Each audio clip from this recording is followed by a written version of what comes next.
Video games have their heroes, but they also have their wimps. Hi folks, it's Falcon, and today on gameranx, the top 10 cowards in video games. Starting off at number 10, it's Patches from Demon Souls and Dark Souls. Patches is a cowardly thief that appears in a lot of From Software games. If you see him, he's probably gonna try to stab you in the back. He's a dude that tends to use the most safe fighting style. He hides behind a great shield and tries to poke you with a spear. He doesn't instigate, but he will do something like try to push you off a ledge, and it'll frustrate you very badly, and you'll just want to kill him. If you survive one of his traps and you talk to him again, he pathetically begs for your forgiveness, and it's like, dude, really? You think we're gonna be cool now? No, things don't go back to before the trap.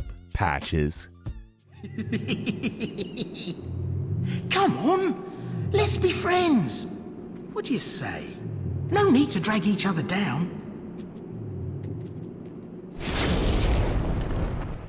At number 9 is the Booze from the Super Mario Bros. Game. Now, you know exactly who I'm talking about. Cute little ghosties, really just actually a great character design for a ghost. They hide and they sit still when you look at them, but when you're not looking at them, they proceed and attack. Now, this is what we at gameranx call classic coward tactics. But it's not just that they're cowards, they're also impervious to damage while they're in hiding mode. So they're also kind of annoying and difficult to take care of, and they've appeared in pretty much every Mario game since 3, including pretty much every Mario Kart, where they exist as both an item and an obstacle. I mean, you shouldn't be shocked to find that they're in the Luigi's Mansion series. It's a ghost story. They're actually the main antagonists there, and act exactly in the opposite way, attacking when you see them and hiding when you don't. Luigi's Mansion is pretty much the only place they have a backbone.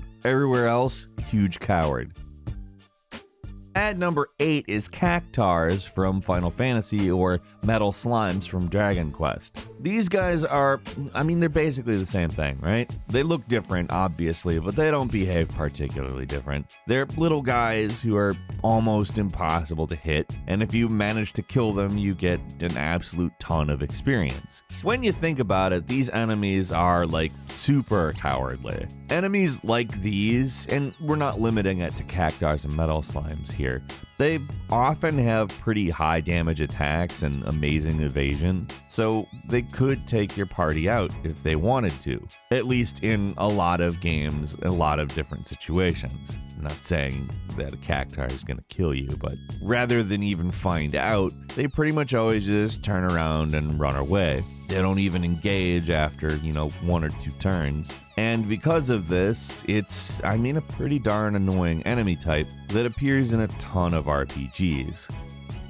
At number 7 is Mikalash, the host of the Nightmare from Bloodborne. This guy is one of those weird bosses From likes to put you in that doesn't fight you in a normal way at all. In fact, kind of really just seems to exist to annoy you in some way. Like, specifically, Mikalash doesn't fight you. He runs away from you, and you have to chase him through this misty library, and there's enemies just infinitely spawning around everywhere. Gotta deal with them. Anyway, once you actually do catch him and corner him, he will fight back. And guess what? This guy who's running from you also has an attack that can kill you in one hit. That's always really fun. He's like, Bloodborne player, I didn't want to use this. I didn't want to do it. I didn't, but I will. That being said, if you can manage to avoid that, he's not hard to kill. At number 6 is multiplayer campers. In pretty much any game you can think of that doesn't have camping explicitly as part of its design. There are games that are like that. Like, what I'm talking about is people who are going to sit in one house for the entire Warzone match or find a hiding spot and snipe people, those kind of people. I don't mean holds angles. Frankly, that's not camping. That's regular SOP, thank you very much. Like, do what you do to win, sure. But there are just people who want to avoid dying at all costs, and usually it doesn't end up working out for them. They don't bother getting good at the game, they just sit in a single place and hope they get a kill. Like, the difference is games like Valorant or Counter-Strike is kind of hard to have campers. The maps aren't particularly big. They are designed to have people set up shop. But like, if you're playing Fortnite and you're just like camping, it's weird because that's a big map that people are moving around a lot in. Just get better at the game, alright? Number 5 is Captain Quark from the Ratchet Clank series. He's basically the Mr. Satan of the Ratchet games. He's the authority figure that everyone, at least at first, thinks is a brave hero, but is actually a sniveling coward. Like big man on campus, all bark no bite. So when a hero is needed, when the time comes that somebody needs to stand up and fight for what's right, he's usually the one to take the credit away from the actual heroes, or even in the case of the second Ratchet Clank game, be the main villain who causes all the problems in the game just because he's inept and dumb. He is a total chump, but he has gone from villainous coward to vaguely kind of heroic coward over the course of the series, so that's not nothing. You get some points. It takes some bravery to go from one side to the other, you know? At number 4 is Luigi from the Mario games, but particularly Luigi's Mansion. Luigi's a coward. It's one of his defining character traits in pretty much any game he appears in. I mean, we see it in any of the RPGs, the sports spin-offs, but in particular in Luigi's Mansion.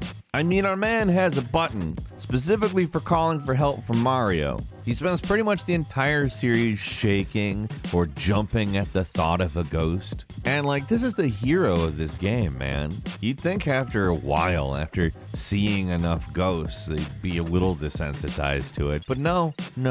Like, he is the player character though, so in order to beat the game, he does eventually fight the ghosts and save the day. But again, he doesn't get any less scared. I don't know, maybe I wouldn't either if all of that stuff was actually happening, but we have no way of knowing that. We can, however, judge Luigi sternly, harshly, as a coward for his actions in Luigi's Mansion and its ensuing series.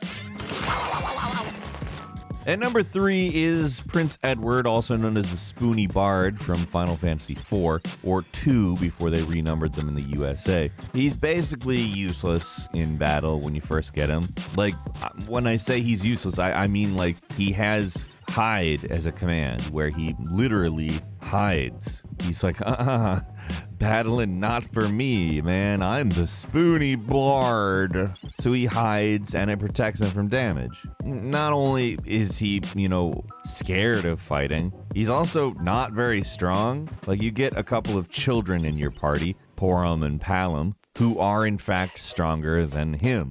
Guys, I mean, just a big wuss. It's a whiny baby the entire time he's in your party. And now number 2 is Hugo Emrick from Metal Gear Solid 5. This guy is one of the most despicable characters in the entire franchise. He sells out Big Boss to XOF in Ground Zeroes, which led to an attack that left Snake in a coma at the beginning of Metal Gear Solid 5. He murdered Dr. Strangelove, his lover and colleague, by stealing her in the AI pod they worked on. Later, he contacted Diamond Dogs in order to defect from the XOF, who were holding him in a secret compound, but he didn't do it because of what they were doing was wrong or anything. He just knew that his usefulness was running out. Later, when Snake finds out about the murder of their former ally, Dr. Strangelove, along with his attempt to sell a deadly virus to their enemy Cypher that led to dozens of people in their base getting infected and having to be killed, the Diamond Dogs called for him to be executed. Snake, for whatever reason, was a merciful fellow. He ordered Emrick's exile instead. They basically just throw him on a raft and let him fend for himself, but the whole time he blames literally every other person but himself for everything. He's just like one of these incredibly hateable and pathetic characters. And finally, at number 1, Eric Sparrow from Tony Hawk's Underground. He is your basic sports story traitorous rival, but what makes him unique is just how hateable he is. He's supposed to be your best friend at first, but from pretty much the start of the game, you can tell he's a jealous douchebag, basically. Like, he hates your creative character's success, which is funny, and he's just pretty much trying to sabotage you from the get-go. He sets the car of local drug dealers on fire, which forces you to flee at just around the time you're making an escape promo video. He steals the tape of your big stunt in Hawaii. He strands you in a Russian jail. He's just an annoying little wiener. That there's a secret ending where you get to punch him. It's satisfying, to say the very least. Couple of bonus characters for you. Nick Ramos from Dead Rising 3. Like, guy was a total wuss compared to the other protagonists from Dead Rising games. Like, he's still a killing machine, but in cutscenes, he's just afraid. And when you're out fighting zombies, he's usually shouting in terror rather than spouting one-liners. And finally, the grunts from the Halo series. They're weak, they're pathetic, and they should run away and wave their arms in the air. I mean, these guys are they're cowardly. They don't just scream run away either. They scream, they're everywhere. Total wieners. That's all for today. You remember encountering any of these cowards? Leave us a comment. Let us know what you think. If you like this video, click like. If you're not subscribed, now's a great time to do so. We upload brand new videos every day of the week. The best way to see them first, of course, it's a subscription. Click subscribe. Don't forget to enable all notifications. And as always, thank you very much for watching this video. I am Falcon. You can follow me on Twitter at Falcon the Hero. We'll see you next time right here on gameranx.